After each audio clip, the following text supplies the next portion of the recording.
Well, we've been taking time this morning to reflect on Queensland's devastating floods that happened 1 year ago today.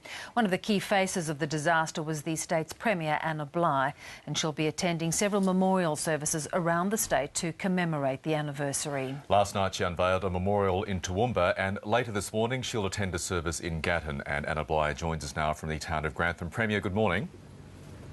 It's going in and out. Good morning, Premier. Can you hear me? Yes, I can. Now, you've been meeting up again with people caught up in those devastating floods, those who've lost loved ones in that natural disaster. What's your impression as to how they're coping 1 year down the track? Well, on anniversaries of an event like this, people inevitably relive some very painful memories. So it is important as human beings, we want to be together at times like this, and the services here this morning and last night, very important part of the healing process. A lot of sorrow, a lot of sadness and tears, but also a tremendous sense of achievement for what they've managed to do in just the first 12 months, and a great sense of hope about things being much better for these communities in 2012. So very mixed emotions, very, very moving ceremonies. Can you understand there are some victims of the floods, some of those caught up in them, who want nothing to do with these anniversary commemorations for their own reasons, who want to go through their own private form of closure?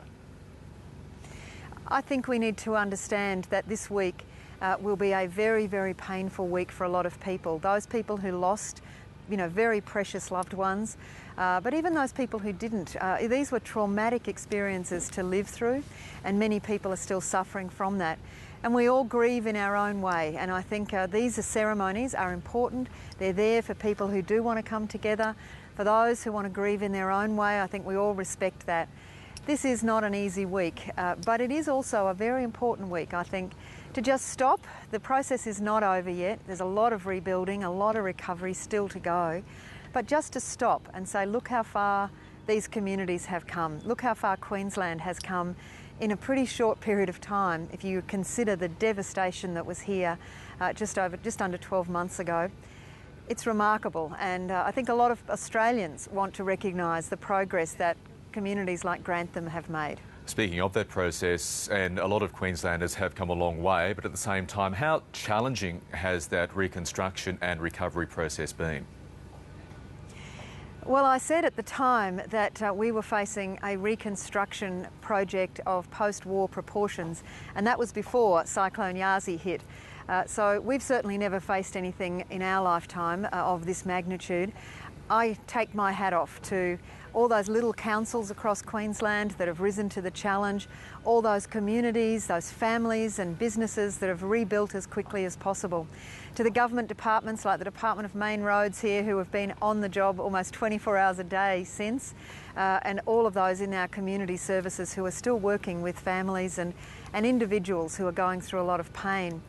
I'm very proud of what's been achieved by Queensland in this period of time. I find it inspirational when I see what's been done, but I'm acutely aware that this was always going to be a 2 to 3 year rebuild, and we've still got a long way ahead of us. And on that front, as you'd be aware, the people of Toowoomba, for instance, where you were last night, have signed a petition. A lot of people there very seriously concerned about what they see as the slow pace of work to repair the drain system in that town. Does that slow pace of recovery come of concern to you? I think it's very that businesses in Toowoomba who not only felt that flood last year but have flooded on other occasions would like to see part of the reconstruction being flood mitigation to protect them from those sorts of floods better in the future. And that's very much on the agenda. I think it's understandable that in the first 12 months we had to deal with all the essential services, the fresh water, sewerage, roads, railway, and we've made remarkable progress. The project that we're looking at in Toowoomba now is not repairing the drains, they're repaired and they're working. It's mitigation so that the next time there's a flood, those businesses are better protected. And there are projects like that we're looking at right across the state.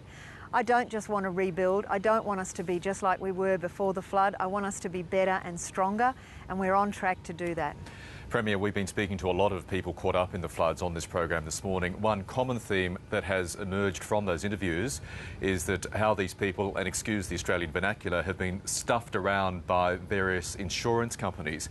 Are you concerned? And I know there are moves federally to change the definition of a flood to ensure people aren't messed around in the future, but are you concerned about the behaviour of some insurance companies both in the weeks after the flood and a year down the track, when it's clear that a lot of flood victims are yet to get what they believe is full redress from those insurance companies?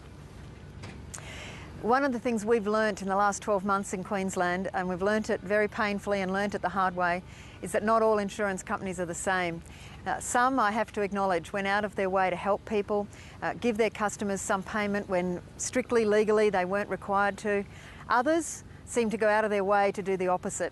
They relied on the letter of the law, very little compassion and a lot of paperwork that just re-traumatised people in a way that I think was, quite shameful in some cases.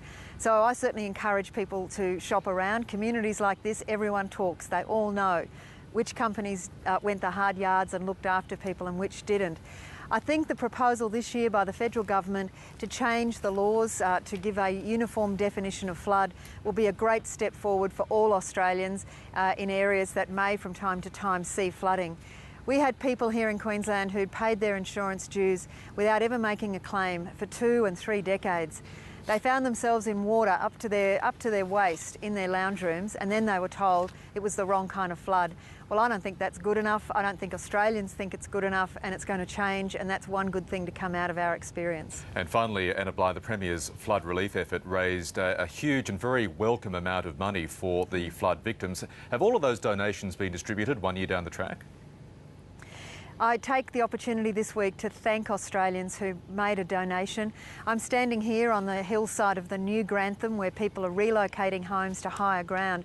We could not have done this without some money out of that relief fund that came from piggy banks and bank accounts of pensioners and corporate Australia and everybody in between right across the country. The only funds left to be distributed are those that have come in the last 2 to 3 weeks. We did have some businesses across the country that decided, for example, to give a certain amount of money on everything that they sold for the 12 months, and at the end of the 12 months they've made that donation. Those funds will now be distributed by St Vincent de Paul to those people who are still struggling, and those monies will make a big difference. Anna Bligh, the thoughts of all of our viewers around Australia are with the people of Queensland this morning. Thank you very much for your time. Thank you, and I can tell you on behalf of the people of Grantham here this morning, those thoughts matter. It made them feel just that bit better cared for, knowing that Australians knew what was happening to them. So thanks for remembering them today. Okay, Premier, thank you.